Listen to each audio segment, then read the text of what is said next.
What's the meaning of balafon?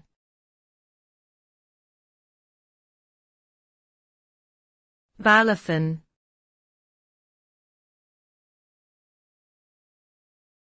Balafon.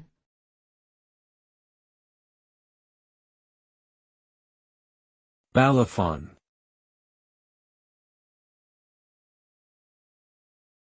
Balafon.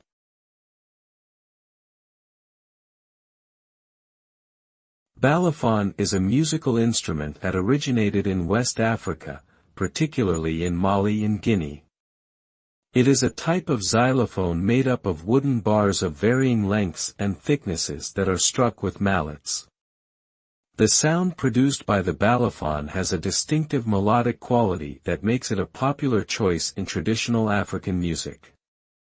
Balafons can have anywhere from 10 to 21 wooden bars and are often played as part of an ensemble with other instruments like drums and flutes.